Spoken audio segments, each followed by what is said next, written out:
નમસ્કાર વિદ્યાર્થી મિત્રો, અગાઉ આપણે પુષ્પ પ્રકાંડ વિશે ચર્ચા કરી ગઈ કે પ્રકાંડનું કાર્ય શું હતું. તો કે પ્રકાંડનું કાર્ય છે વહન કરવાનું હતું. શું હતું? વહન કરવાનું.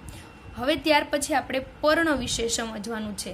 લીફ એટલે કે પર્ણ, LEAF. તમારી આજુબાજુની વનસ્પતિના પર્ણો જુઓ અને તેનું ચિત્ર નોંધપોથીમાં દોરો. શું બધા જ પર્ણ કદ, આકાર અને રંગમાં સમાન છે? તેઓ પ્રકાંડ સાથે કઈ રીતે જોડાયેલા છે?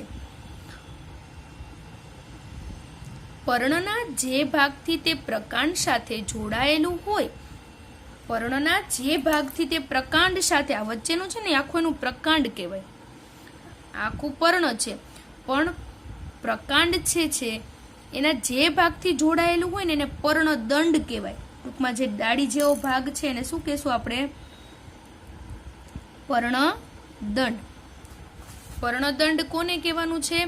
તો કે પર્ણના જે ભાગથી તે પ્રકાંડ સાથે જોડાયેલું હોય, પર્ણના જે ભાગથી તે પ્રકાંડ સાથે જોડાયેલું હોય તેને પર્ણદંડ કહે છે. પર્ણના જે ભાગથી તે પ્રકાંડ સાથે જોડાયેલું હોય એને શું કહેવાય? પર્ણદંડ કહેવામાં આવે છે. આ વચ્ચેનો ભાગ છે ને આખો પ્રકાંડ છે કે પર્ણના જે ભાગથી તે પ્રકાંડ સાથે જોડાયેલું હોય. અહીંયા સુધી પર્ણદંડ છે ને આખું પ્રકાંડ સાથે જોડાયેલું હોય, એટલા માટે એને શું કહેવાય? પર્ણદંડ. પર્ણના પહોળા લીલા ભાગને પર્ણપત્ર કહેવામાં આવે છે. પર્ણનો જે વચ્ચેનો ભાગ છે ને આ વચ્ચેનો ભાગ આખો પહોળો, આ દેખાય છે આ પહોળો ભાગ એ, અને આખો પર્ણ છે આપણને ખબર છે કેવા રંગનું હોય? લીલા રંગનું હોય. એટલે એને પર્ણપત્ર કહેવાય. શું કહેવાય? પર્ણપત્ર. પર્ણનો જે ભાગ પ્રકાંડ સાથે જોડાયેલો હતો, આ વચ્ચેનું છે એ પ્રકાંડ છે, એને આપણે પર્ણદંડ એવું નામ આપ્યું. પર્ણનો જે ભાગ પ્રકાંડ સાથે જોડાયેલો છે એને પર્ણદંડ કહેવામાં આવે છે. અને પર્ણનો જે પોળો અને લીલા રંગનો જે ભાગ છે એને શું કહેવામાં આવે છે? પર્ણપત્ર કહેવામાં આવે છે. પર્ણના પહોળા લીલા ભાગને, પર્ણના પહોળા લીલા ભાગને પર્ણપત્ર કહે છે. પર્ણના પહોળા લીલા ભાગને શું કહેવામાં આવે છે? પર્ણપત્ર કહેવામાં આવે છે. શું તમારી આજુબાજુની વનસ્પતિમાં તમે પર્ણના આ ભાગને ઓળખી શકો? શું બધા જ પર્ણને પર્ણદંડ હોય છે? ચાલો પર્ણની છાપ લઈને તેને વધુ સારી રીતે સમજીએ. જો તમે એવું વિચારતા હો કે પર્ણ સહી કરી શકતા નથી, તો હવે પ્રવૃત્તિને તમને ફરીવાર વિચારતા કરી દેશે. હવે આપણે કોઈ પણ પર્ણપત્ર છે ને, બધા પર્ણપત્રની અંદર પર્ણદંડ જ હોય એવું પણ જરૂરી નથી. અને બધા પર્ણ છે એનો આકાર, એનો કદ, એના થોડા ઘણા રંગમાં બધામાં તમને થોડો ઘણો ડિફરન્સ જોવા મળશે. સૌથી પહેલા આપણે પાછું આ જોઈ લઈએ પર્ણ વિશે. પર્ણ એટલે કે લીફ, LEAF. લીફ એટલે કે પર્ણ. આ આખું પર્ણ છે. પર્ણનો જે લીલો ને પોળો ભાગ હોય ને વચ્ચેનો એને શું કહેવાય? પર્ણપત્ર. અને પર્ણ છે એ પ્રકાંડના જે ભાગથી જોડાયેલું છે, પર્ણ પ્રકાંડના જે ભાગથી જોડાયેલું હશે એને શું નામ આપ્યું છે? પર્ણદંડ એવું નામ આપેલું છે. અને હવે આપણે ત્યાર પછીની છાપ વિશે જોઈએ. એના માટે તમારે પ્રવૃત્તિ કરવાની છે. કોઈ પર્ણને સફેદ કાગળ કે તમારી નોંધપોથીના પાના નીચે મૂકો. આકૃતિ 7.9 દર્શાવ્યા પ્રમાણે તેને પકડી રાખો. આ રીતે આપણે તમારી જે નોંધપોથી હોય ને એની પાનાની નીચે કોઈ પણ પર્ણ છે એને સફેદ કાગળ કે તમારી નોંધપોથીના પાનાની નીચે મૂકવાનું છે. પર્ણ નીચે છે, પછી પેજ ક્યાં રાખવાનું છે? પર્ણની ઉપર. તમારી પેન્સિલની અણીને બાજુએથી પકડી કાગળના જે ભાગ નીચે પર્ણ છે ને ત્યાં ઘસવા માંડો. તમને એની છાપ આખી પેલા કાગળ ઉપર દેખાશે. નીચે પર્ણ રાખ્યું છે, પર્ણની એક્ઝેક્ટ ઉપર આવી રીતે આમ દબાવી અને નોંધપોથીનું પેજ રાખવાનું છે આપણે. અને જ્યાં જ્યાં તમને પર્ણ દેખાય છે ને ત્યાં આ રીતે તમારે સ્કેચિંગ કરતું જવાનું છે. તમારી પેન્સિલની અણીને બાજુએથી પકડી અને કાગળના જે ભાગ ઉપર તમને પર્ણ દેખાય છે ને ત્યાં આપણે ઘસવા માંડવાનું છે. શું તમને થોડી રેખાઓ વાળી છાપ મળી? શું તે છાપ પર્ણની રેખાઓ જેવી છે? પર્ણની ઉપર રહેલી આ જે રેખાઓ છે એને શું કહેવાય? શીરા કહેવામાં આવે છે. ટૂંકમાં પર્ણની ઉપર રહેલી જે રેખાઓ છે એને શું કહેવાય? શીરા. પર્ણની ઉપર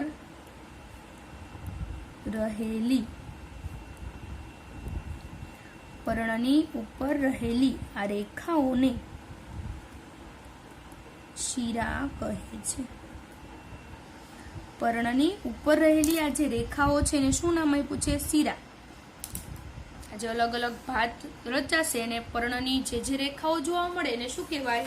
શીરા. પર્ણની ઉપર રહેલી આ જે રેખાઓ છે એને શીરા કહેવામાં આવે છે. હવે પર્ણનો જે શીરા વિન્યાસ છે એ બે પ્રકારનો છે. એક તો જાલાકાર અને બીજું સમાંતર શીરા વિન્યાસ. પર્ણનો જે શીરા વિન્યાસ છે, ટૂંકમાં શીરા વિન્યાસ બે પ્રકારના હોય. પર્ણની અંદર ઘણી બધી રેખાઓ તો હોય, એ બધી જે રેખાઓ છે ને એને આપણે શીરા એવું નામ આપી દીધું. પણ એ રેખાઓની અંદર પણ પાછા કેટલા પ્રકાર છે? બે. એ જે શીરા છે ને બે પ્રકાર છે. એક તો જાલાકાર શીરા વિન્યાસ અને સમાંતર શીરા વિન્યાસ. તમને પર્ણની મધ્યમાં કોઈ જાડી શીરા દેખાય છે તેને મધ્ય શીરા કહેવાય. જો પર્ણની મધ્યમાં અહીંયા સરસ આ રેખા દેખાય જાડી, મધ્યમાં સફેદ દેખાય જાડી રેખા, એને શું કહેવાય? મધ્ય શીરા. પર્ણની મધ્યમાં તમને કોઈ જાડી શીરા દેખાય છે એ છે મધ્ય શીરા.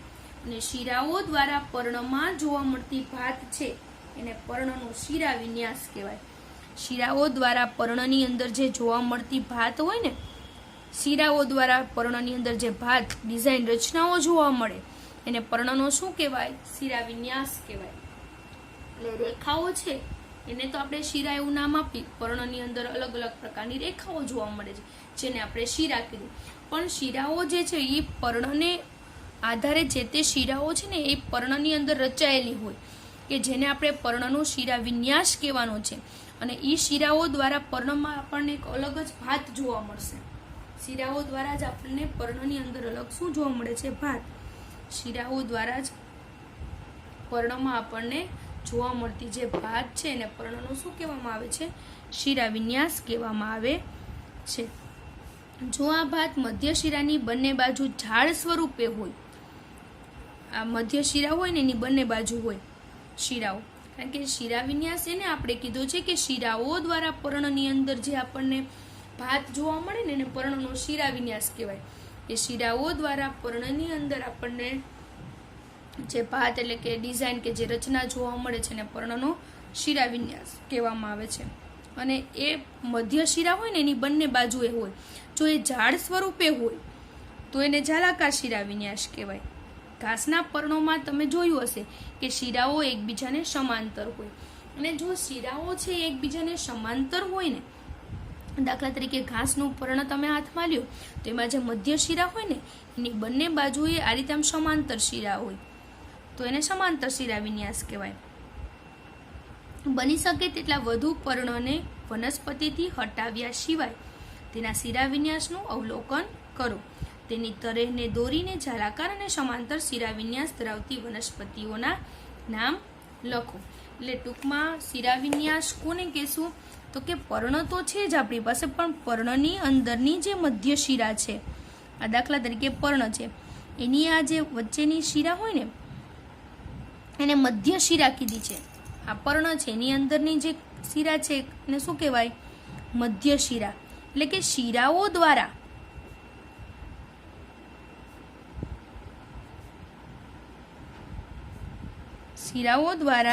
પર્ણની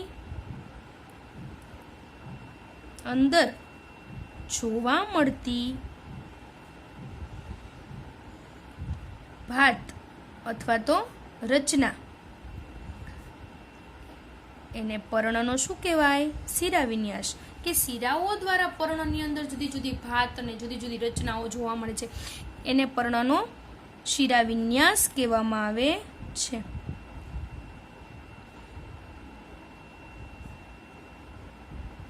પર્ણનો શું કહેવાય? શિરા વિન્યાસ. અને આ જે શિરા વિન્યાસ છે એ 2 પ્રકારનો છે. જાલાકાર શિરા વિન્યાસ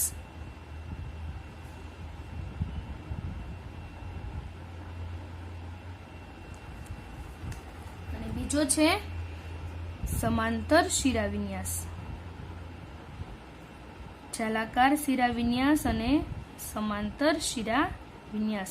જાલાકાર શિરા વિન્યાસની અંદર શું હોય? તો કે મધ્ય શિરા હોય એની બંને બાજુએ આ રીતે ઝાડ જેવી રચના હોય, ઝાડા જેવી, આ રીતે ટૂંકમાં ઝાડા બનાવેલા હોય,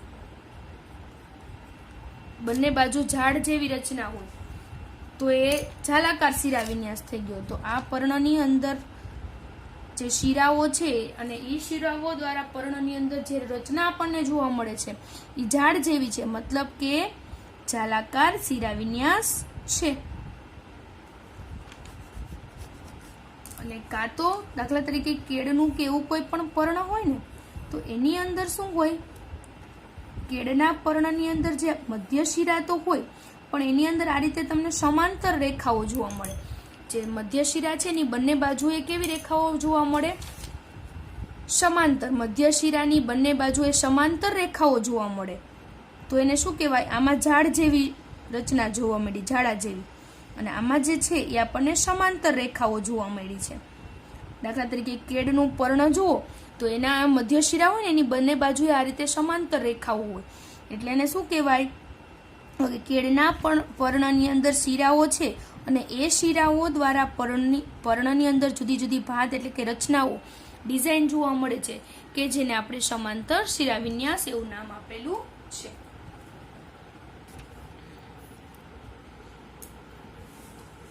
પર્ણની ઉપર રહેલી આ રેખાઓને શિરા કહેવાય, અને શિરાઓ દ્વારા પર્ણની અંદર જોવા મળતી ભાત અથવા તો રચના એને પર્ણનો શિરા વિન્યાસ કહેવાય.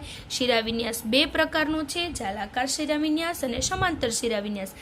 જાલાકાર શિરા વિન્યાસની અંદર જે મધ્ય શિરા હોય એની બંને બાજુએ ઝાડ જેવી રચના હોય, તો એને જાલાકાર શિરા વિન્યાસ કહેવાય.